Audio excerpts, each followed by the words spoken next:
Assalamualaikum warahmatullahi wabarakatuh. Saya Aura Dewa Firlasanya, NIM E2019-1187.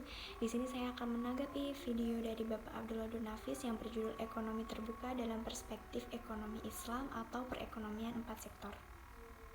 Yang pertama, kita akan membahas arus melingkar perekonomian 4 sektor. Arus melingkar perekonomian 4 sektor.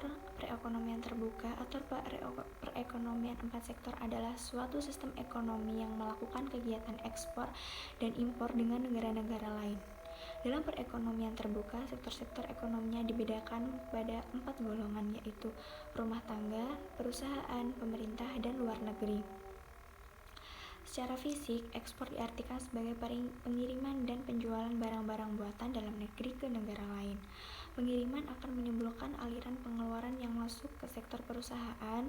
Dengan demikian, pengeluaran agregat akan meningkat sebagai akibat dari kegiatan mengekspor barang dan jasa, yang pada akhirnya keadaan ini akan menyebabkan peningkatan dalam pendapatan nasional. Sedangkan impor menimbulkan efek yang sebaliknya, di mana secara fisik impor merupakan pemberian pemasukan barang dari luar negeri ke dalam suatu perekonomian. Yang kedua, ada faktor-faktor penentu ekspor dan impor. Kita bahas faktor-faktor penentu ekspor ya.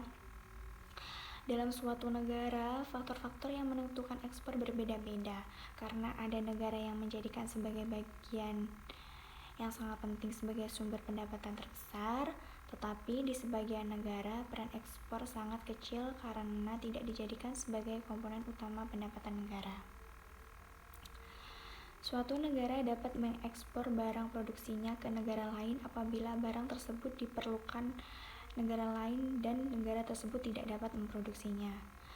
Faktor penting yang menentukan ekspor suatu negara adalah kemampuan dari negara tersebut untuk mengeluarkan barang-barang yang dapat bersaing dalam pasaran luar negeri.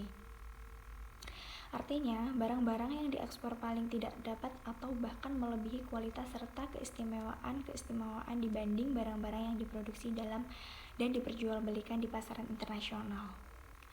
Selanjutnya ada perhitungan keseimbangan pendapatan nasional.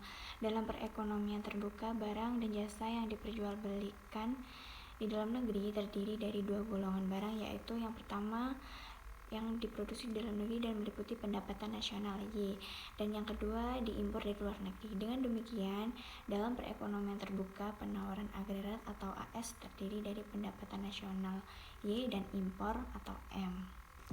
Sekian video tanggapan dari saya. Apabila ada kesalahan dalam pengucapan kata, saya mohon maaf sebesar-besarnya. Wassalamualaikum warahmatullahi wabarakatuh.